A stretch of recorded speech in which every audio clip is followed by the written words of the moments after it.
Hello. आपने बताया था कि सोशल मीडिया पे बिजनेस कर सकते हैं। भाई कैसे कर सकते हैं? 1 महीना हो गया, मेरा मिलियन डॉलर आइडिया जो है ना वो आ गया $1 आइडिया के ऊपर। अजीब-अजीब किस्म की बातें बताते हैं आप। 1 महीने से मैं सोशल मीडिया पर अपना बिजनेस करने की कोशिश कर रहा हूँ, कोई सेल ही नहीं होती। जो हो थोड़ी सकता बहुत है आपको होती है भाई गलती उसका तो कोई फायदा ही नहीं है मुझे। मैं फ़ोन नहीं, नहीं भाई मेरी कोई गलती नहीं, मैं फ़ोन ही बंद कर रहा हूँ। आपकी गलती है सारी। इन साहब ने तो गुस्से में फ़ोन बंद कर दिया। मगर इनका मसला अहम है और इस बारे में बात करना भी ज़रूरी है, क्योंकि सोशल मीडिया पर बिजनेस करने वाले लोग आमतौर पर कुछ गलतियां करते हैं और उन गलतियों के बारे में आज हम बात करेंगे। अब वीडियो की मेन बात पर आने से पहले मैं चाहता हूं कि आप एक बात ज़रूर समझ लें कि ये वीडियो किसी भी तरह से डिजिटल मार्केटिंग से रिलेटेड नहीं है। यानी डिजिटल मार्केटिंग आमतौर पर लोग अपनी सर्विसेज या प्रोडक्ट्स को सेल करने के लिए यूज़ करते हैं और वो एक बिल्कुल मुख्तलिफ चीज़ है। हम बात करेंगे 5 जनरल चीज़ों के बारे में, यानी 5 ऐसी गलतियां या 5 ऐसी बातें जो आपके लिए समझना बहुत ज़रूरी है अगर आप सोशल मीडिया पर अपना बिजनेस कर रहे हैं। तो बगैर और देखिए अब हम वीडियो शुरू करते हैं। देखिए, बिजनेसेस में सबसे अहम बात यह है कि आपको अपने कस्टमर्स के बारे में पता होना चाहिए, और सिर्फ पता ही नहीं होना चाहिए, आपको उनको जानना चाहिए। अब जानने का क्या मतलब है? आपके कस्टमर्स में मुख्तलिफ तरह की कैटेगरीज हो सकती हैं, आपको उन तमाम कैटेगरीज का पता होना चाहिए। फॉर एग्जाम्पल, आप खुशियों का बिजनेस करते हैं और खुशियों के लिए कस्टमर्स आमतौर पर खवातीन ही होती हैं। मगर किस किस्म की खवातीन, किस उम्र की खवातीन? अब इस बात का बहुत चांस है कि खुद से बड़ी उम्र की खवातीन भी खरीदें,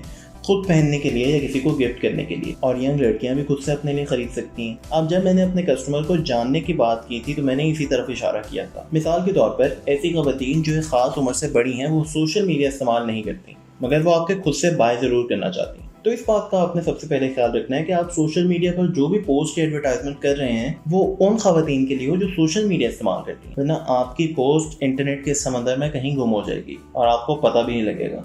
तो सबसे पहली बात ये कि नो योर कस्टमर। और इसी के साथ हम आ जाते हैं अपनी दूसरी चीज़ की तरफ, और वो है कि आपको पता होना चाहिए कि आपके कस्टमर को क्या चाहिए। अब ये कहने में और समझने में तो बहुत बेवकूफ़ाना बात लगती है, मगर ये है नहीं। सोशल मीडिया या ऑनलाइन बिजनेस करने वाले लोग एक बहुत बड़ी गलती करते हैं, और वो ऐसी प्रोडक्ट्स बेचते हैं जो उनको पसंद होती हैं या वो चाहते हैं। वो ये रिसर्च नहीं करते कि उनके कस्टमर्स क्या चाहते हैं। मिसाल ले लेते हैं एक खुस्से की।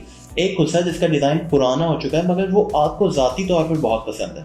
आपको लगता है कि ये डेकोरेशन या ये कढ़ाई जो इस खुस्से पर हुई हुई है ये बहुत अच्छी है और इसकी सेल भी अच्छी होगी। मगर जब आप उसको अपलोड करते हैं अपनी वेबसाइट पर या सोशल मीडिया पर, आपको कुछ लीड्स नज़र नहीं आती, आपको उसकी सेल होती हुई नज़र नहीं आती, और आपको लगता है कि आपके कस्टमर्स आपकी पोस्ट या आपकी वेबसाइट देख ही नहीं रहे।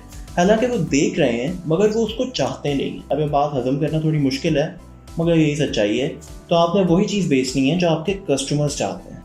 तीसरी बात, कस्टमर्स को आपने अपनी प्रोडक्ट के बारे में उसके बेनिफिट्स ज़रूर बताने। अब वो बेनिफिट्स एक्चुअल भी हो सकते हैं, यानी रियल बेनिफिट्स, और ऐसे बेनिफिट्स भी हो सकते हैं जिनका ताल्लुक इमोशनली इंसान के साथ हो। मिसाल के तौर पर आप खुशियों का बिजनेस करते हैं और अब हम देखते हैं कि इसमें इमोशनल बेनिफिट आप किस तरह लेकर आ सकते हैं। हो सकता है कि जब आप अपनी वेबसाइट या सोशल मीडिया पर अपनी प्रोडक्ट या कोई एक खुस्सा अपलोड करें तो आसपास मदर्स डे आ रहा हो, तो अब आपका काम है मदर्स डे को उस खुस्से यानी अपने प्रोडक्ट से रिलेट करना और इस तरह से पेश करना कि ये गुस्सा आप अपनी मदर को गिफ्ट कर सकते हैं। तो आपके कस्टमर्स को उसके अंदर एक इमोशनल बेनिफिट नजर आएगा और वो आपकी प्रोडक्ट बाय करने की तरफ जाएंगे। अब आमतौर पर लोग ये बहुत बड़ी गलती कर लेते हैं कि वो खुद ही ये अज्यूम करते हैं कि कस्टमर को उसका इमोशनल बेनिफिट पता है। आपको कस्टमर को उसका एक्चुअल और इमोशनल बेनिफिट बताना होगा। अभी मैंने एक्चुअल बेनिफिट की भी बात की थी, तो एक्चुअल बेनिफिट क्या होता है? एक्चुअल बेनिफिट में इस तरह की चीजें आ जाती हैं जैसे कि उसका प्राइस, जैसे आप डिस्काउंटेड प्राइस दे सकते हैं, उसकी क्वालिटी और उसके कंफर्ट लेवल,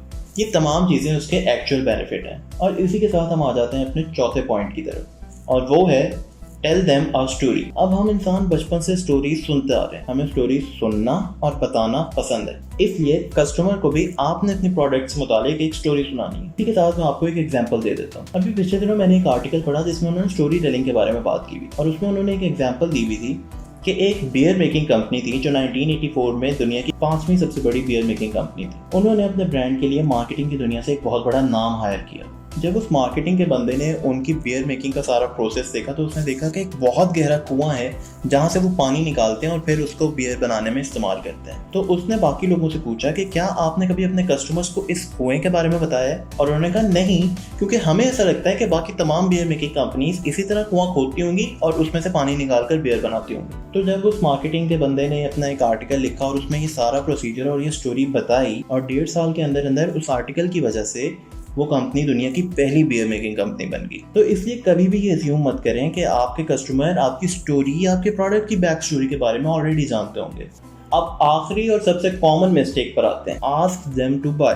अब आप ये सोच रहे होंगे कि भाई जब हम एक सोशल मीडिया पर पोस्ट कर रहे हैं या अपना इश्तिहार चला रहे हैं तो इसका यही मतलब है कि आप हमसे बाय कर लें। नहीं, आपका कस्टमर इसको इतनी आसानी और इतने सीधे तरीके से नहीं देखता, और कभी कभी कस्टमर आपके ऐड में इतना खो जाता है कि वो बाय करना ही भूल जाता है। खैर ये तो एक मजाक की बात है, लेकिन जब कस्टमर आपका एक ऐड पढ़ रहा है तो आपने उसको बताना है कि आप इसको बाय कर सकते हैं और किस तरह बाय कर सकते हैं, ये बहुत इंपॉर्टेंट है।